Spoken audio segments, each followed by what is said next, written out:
Good morning, this is Steve Chapman from Electronic World Publishing, and we're here at APEX 2015 in the San Diego Convention Center. We're on the second day. First day proved pretty busy. Everyone seems enthusiastic. There's a lot of interest. There's quite a bit of noise, so I hope you can hear us. And right now I'm joined on the stand by Mike Conrad, President of Aqueous. And I want to say thank you very much for making the effort to come along and talk Thanks to me. for inviting me. And let's start off by getting a view of the industry from where you sit. Well, we're in the cleaning industry, Yeah. Which for a long time has been a voluntary industry, meaning that not everyone cleans. Not everyone has to clean, not anyone wants to clean. So from our perspective, the cleaning industry is growing. It's growing because there are residues on assemblies which formerly used to be tolerable and now are not tolerable. So more people are being coerced, dragged, or otherwise lured into the world of cleaning circuit boards prior to putting them into their life in service. What happened to the no clean thing? No clean was so big, and it's like, is it practical? Absolutely. In fact, many, many years ago, when no clean first came on the scene in the mid to late 80s, as I recall. Yeah, I'm guessing it would be, yes. Around there. Yeah. We thought it was the end of the cleaning business. We thought it was the worst thing in the world for the cleaning business, which it certainly had. It could have been. Could it, yeah. It actually is one of the best things for the cleaning business because more of our customers, and I assume the same for all cleaning manufacturers, are cleaning no clean flux residues than any other species of flux. And it's not because no clean always needs to be cleaned. It's because frequently, and more frequently now than in years past, no clean needs to be cleaned because even no clean leaves a little bit of residue. Yep. It might be invisible, it might not, but there is always a measurable amount of residue.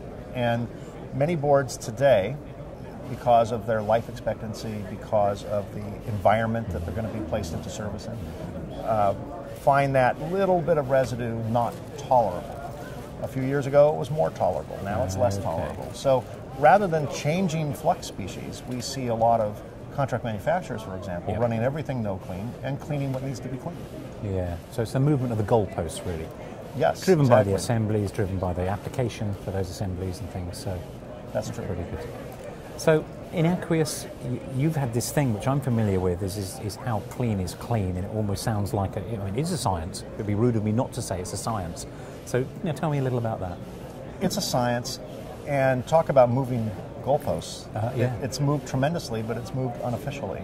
So, for example, the commonly applied cleanliness standard is 10 micrograms of sodium equivalent per square inch when we're using an IPC-approved testing method, like a ROSE tester. In metric terms, 1.56 micrograms of sodium per centimeter squared. You said that before, haven't you? I've said it once or twice. Have you? Yeah. Once or twice. And those standards were written in the 1970s, and they were perfectly valid standards, and to many people they're still valid standards. The difference is not all boards can tolerate that much residue, because when those standards were developed, there wasn't surface mount, it was all through hole, and relatively speaking, components were miles apart. So the amount of residue that could be between those components was a lot, because electromigration really couldn't travel that far on the amount of residue that was on board. Yeah. Today, the same amount of residue per square inch or per centimeter squared is much more detrimental because the distance that a dendritic growth or some electrical migration has to travel is far less. So the amount of residue that a modern board can tolerate is generally much less than it was 30, 40 years ago. And then when we add other elements such as environmental conditions, if a board is exposed to moisture through humidity or extreme environments, an unpressurized part of an aircraft or at a traffic signal or on someone's wrists or whatever, the amount of moisture reacting with that little bit of residue becomes much more harmful, potentially. Yeah. So the goalpost has moved. There's not a consensus on where the goalpost should be, nor do I think there ever will be. I don't think IPC will ever come up with a new definitive standard, because how clean should your board be? If I don't know what you're doing, I can't really give you a good number. No, you're right. I just know that I want a board that keeps me alive cleaner than a board that keeps me entertained. Yep. Yes. Nicely put. Yeah, I get that. Excellent. Now, you were telling me earlier about your aspirations to move from 20% of your customer base you know, using, I don't know how you best describe this, you know, waste and stuff to 50% event. Do you want to talk about that a little bit? Yeah, about 3 years ago, maybe 4 years ago now, we introduced a zero discharge technology for cleaning circuit boards after reflow, removing contaminants, flux and other contaminants after reflow. And that's generally a chemical process, chemical and deionized water mixed together. And that process produced a very small amount of liquid waste. And it would be filtered, it would be what we'd like to call clean waste. Very few people are offended by the quality of the water our machines would put down the drain.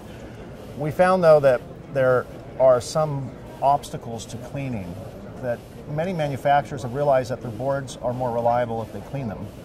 However, if they clean them, now they have to buy equipment, now they have to connect that equipment to a drain, now they have to buy chemical, now their health and safety officers in their face, and all of a sudden they can deal with the reliability issue of residue. They don't want to deal with this whole new quote-unquote dirty process of sending these unknown fluids down the drain.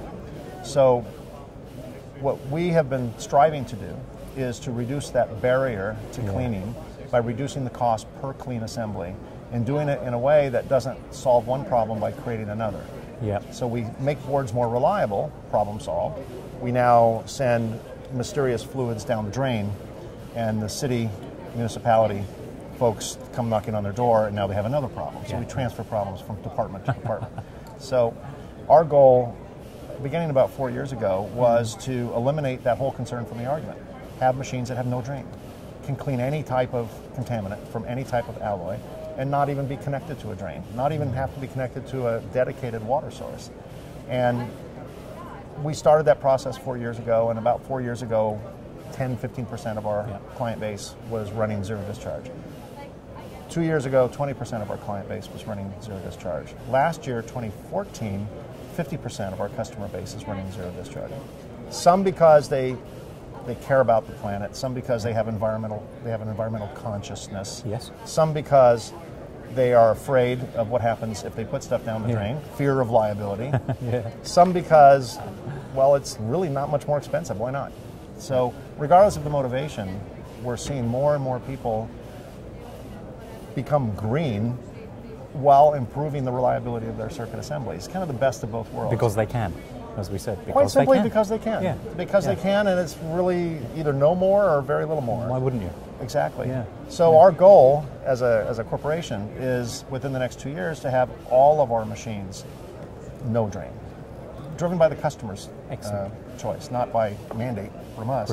We'd like to see more zero discharge technology, not just in our company, but with other companies in our industry. We'd like to see them embrace more zero discharge technology, because I think it's a real barrier to cleaning. People don't want to solve a problem because they're afraid of this other problem. If we can make that problem go away, the problem that they have to solve is much easier to solve. I think it's an excellent aspiration, and I'm actually going to wish you every success with it. Thank you. I wish you every success at the show. I know you're here. Appreciate that. Putting some of the stuff together, and I'd like to thank you for coming along. Mike, it's been great to meet you. Pleasure. Thank you very much. Thank you. Take care. You too.